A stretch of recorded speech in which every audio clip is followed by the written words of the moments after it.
अस्सलामुअलैकुम प्यारे बच्चों। इसके पहले की क्लास में हमने पाठ क्रमांक 6 कुछ स्मृतियाँ, कुछ यादें एपीजे अब्दुल कलाम की पढ़ी और उसे समझा, है ना। अब समय है कि आप उस पाठ के इस पाठ यानी कि पाठ क्रमांक 6 कुछ स्मृतियाँ के स्वाध्याय हल करें और अपनी कॉपी में नोट डाउन करें। ठीक है। इसमें कुछ रिक्त शब्दार्थ, प्रश्नोत्तर इस तरह से है।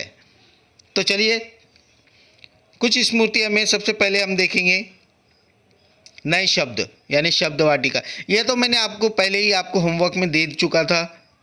जिन लोगों ने होमवर्क किया है वेल डन, और जिन लोगों ने नहीं किया है तो बेटा दोबारा से कर लेना उसको, हाँ कंप्लीट कर लेना। तो नए शब्द में हम देखेंगे स्मृतियाँ। स्मृतियाँ अर्थ होता है इसका यादें, प्रगाढ़ इसका अर्थ होता है बहुत अधिक,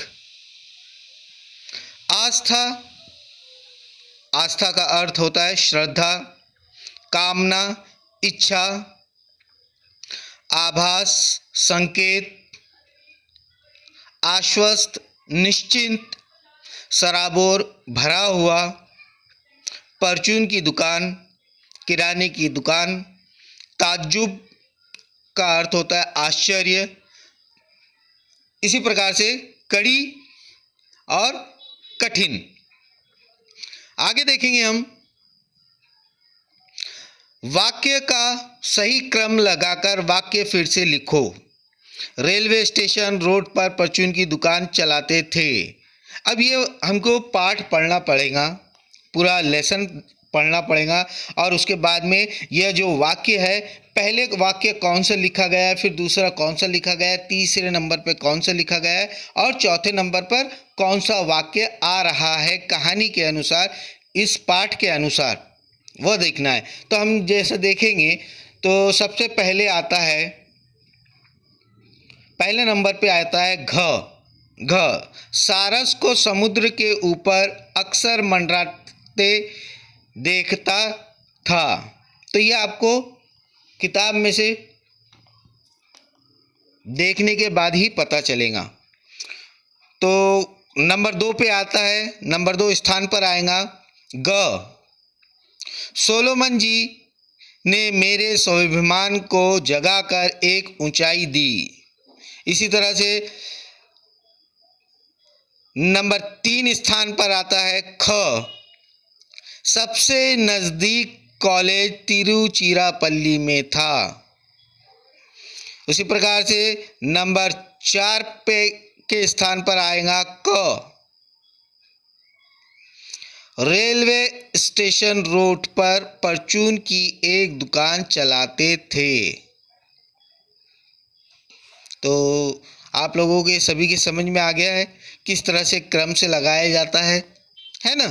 इस प्रकार के प्रश्न आपको आगे भी आएंगे, आगे की क्लास में भी आएंगे। यह अब तक के का हमारा पहला इस प्रकार का प्रश्न था कि वाक्य को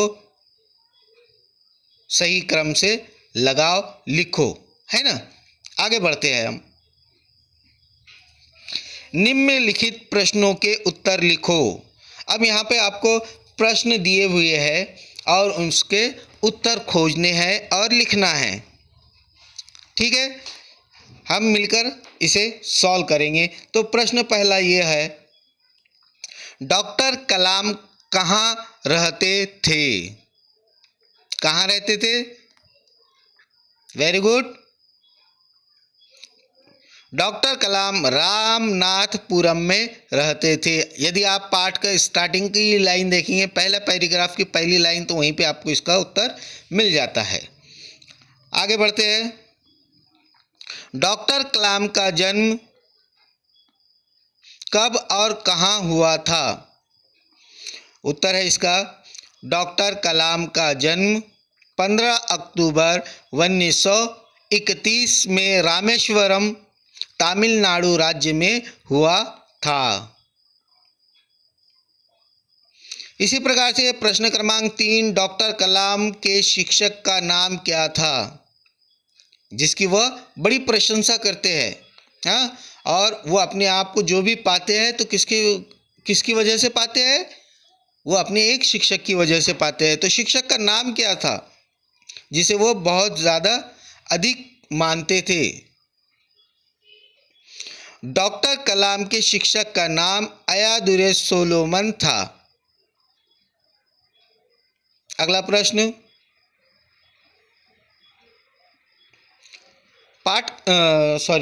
प्रश्न क्रमांक 4, अयादुर्रे सोलोमन क्या कहा करते थे? क्या कहा करते थे भाई?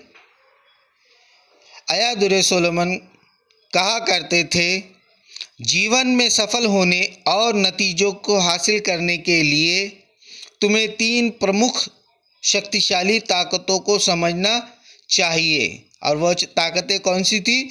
इच्छा, आस्था और विश्वास। वो हमेशा डॉक्टर कलाम को कहा करते थे। क्या कहा करते थे? अयादुर्रे सोलोमन कहा करते थे, जीवन में सफल होने और नतीजों को हासिल करने के लिए तुम्हें 3 प्रमुख शक्तिशाली ताकतों को समझना चाहिए, इच्छा, आस्था और विश्वास। आगे बढ़ेंगे हम। प्रश्न क्रमांक 5, तिरुचिरापल्ली को संक्षेप में क्या कहा जाता था? तिरुचिरापल्ली को संक्षेप में यानी शॉर्ट में क्या कहा जाता था? तो हमने पढ़ा है, तिरुचिरापल्ली को संक्षेप में त्रिची कहा जाता था। क्या कहा जाता था? त्रिची।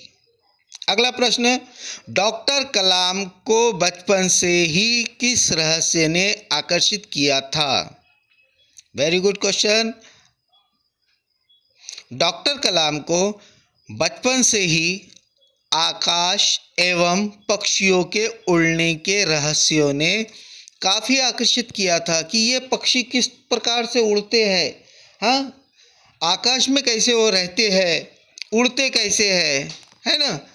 कभी कभी तो कोई कोई पक्षी पंख भी नहीं फड़फड़ाता है लेकिन फिर भी आकाश में तैरता रहता है, उड़ता रहता है। तो यह किस प्रकार से उड़ते हैं, इस रहस्य ने काफ़ी आकर्षित किया था कलाम को, डॉक्टर कलाम को। आगे बढ़ते हैं। डॉक्टर कलाम के भाई का क्या नाम, भाइयों का क्या नाम था? 2 भाई थे, दोनों भाइयों के नाम क्या थे? तो देखिए, डॉक्टर कलाम के बड़े भाई का नाम मुस्तफ़ा कलाम और छोटे भाई कासिम मोहम्मद थे। ठीक है, आगे बढ़ते हैं। परचून की दुकान चलाते हुए डॉक्टर कलाम को किस बात पर ताज्जुब हुआ? जब वह अपने भाई मुस्तफ़ा कलाम की दुकान पे जाते तो वहाँ पर उन्हें परचून की दुकान पे वह थोड़ी देर ठहरते, तो तब उनको किसी बात पर बहुत ही ज़्यादा ताज्जुब हुआ। तो वह बात कौन सी थी? परचून की दुकान चलाते हुए डॉक्टर कलाम ने देखा कि सिगरेट और बीड़ी सबसे ज़्यादा बिकने वाली वस्तुएं थी। यह देखकर डॉक्टर कलाम को बहुत ताज्जुब हुआ। इस प्रकार से यह प्रश्न उत्तर समाप्त हुए। आगे बढ़ते हैं भाषा की ओर। भाषा की ओर में हम देखेंगे, चित्र के आधार पर सभी कारकों का प्रयोग करके वाक्य लिखो। सभी कारकों का प्रयोग करके वाक्य लिखो। तो सबसे पहले हमें कारक समझना होगा। कारक, इसके पहले की वीडियो आप लोगों ने देखी है, मैंने कारक के ऊपर में पूरा एक वीडियो बनाया है ना, कारक और विभक्तियाँ, है ना। तो एक बार फिर से देख लेते हैं, कारक किसे कहते हैं। कारक कहा जाता है संज्ञा और सर्वनाम को अन्य शब्दों से जोड़ने वाली विभक्ति को कारक कहते हैं। यानी संज्ञा, नाउन और प्रोनाउन को दोनों को एक साथ जोड़ने वाली जो विभक्ति होती है, जो शब्द होता है, उसे क्या कहते हैं?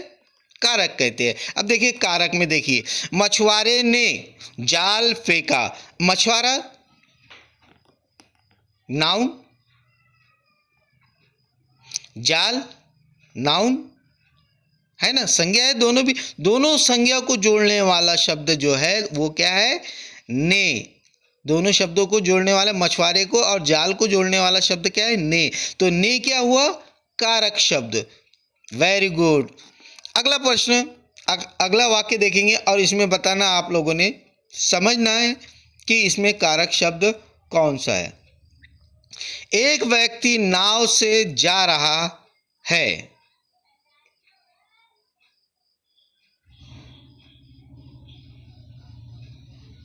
यहां पर अन्य शब्द से, नाउन, नाव, नाव जो बोट होती है, बोट को, बोट, नाव संज्ञा शब्द है ना, और उसको जाना क्रिया है, अन्य शब्द से जोड़ रहा है। तो एक व्यक्ति नाव से जा रहा है ना, तो दोनों को जोड़ने वाला संज्ञा और अन्य शब्द जाना को जोड़ने वाला शब्द कौन सा है, विभक्ति कौन सी है, से। तो यहां पर से क्या हुआ, कारक शब्द। इसी प्रकार से आगे देखेंगे हम, एक महिला नारियल को इकट्ठा कर रही है, तो को नारियल को इकट्ठा कर रही है, तो अन्य शब्द इकट्ठा और नारियल संज्ञा, और दोनों को जोड़ने वाला शब्द कौन सा है, विभक्ति कौन सी है, को। तो को क्या हुआ, कारक। एक लड़की मछलियों के लिए दाने लाई, मछलियों और दाने, मछली और दाने दोनों ही संज्ञा है, और संज्ञा के साथ में दोनों को जोड़ने वाला जो विभक्ति है वह है के लिए। तो क्या आएगा, कारक शब्द कौन सा है, के लिए। एक व्यक्ति पेड़ पर चढ़ रहा है, तो यहाँ पर पेड़ और चढ़ने की जो क्रिया हो रही है, दोनों को जोड़ने वाला शब्द जो है वो क्या है, पर। तो पर यहाँ पर क्या हुआ, कारक। बालक पेड़ से नारियल तोड़ रहा है, पेड़ से नारियल, तो से कारक शब्द हुआ। बालक घर की ओर जा रहा है, तो घर की ओर जा रहा है, ओर जा रहा है, तो की यहाँ पर कारक शब्द हुआ।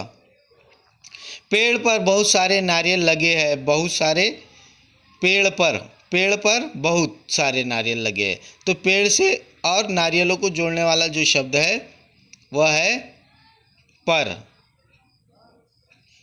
इसी प्रकार से कुछ और उदाहरण, से, को, के, लिए, पर, की, मैं, ने, का, यह सभी कारक शब्द है। यहाँ पे मैं कारक की परिभाषा भी लिख रहा हूँ, आपको परिभाषा भी लिखना है। कारक संज्ञा और सर्वनाम को अन्य शब्दों से जोड़ने वाली विभक्ति को कारक शब्द कहते हैं। और उसके बाद में फिर यह 8 वाक्य लिखना है और इसके एक एक कारक शब्द भी लिखने हैं।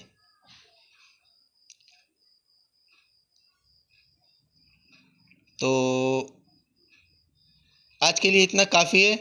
अगली वीडियो में हम पत्र देखेंगे और पत्र की परिभाषा समझेंगे।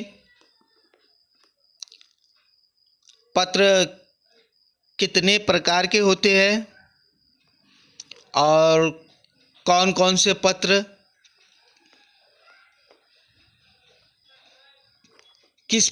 कौन कौन से पत्र कहलाते हैं। ठीक है, तो आज के लिए इतना ही। चलिए,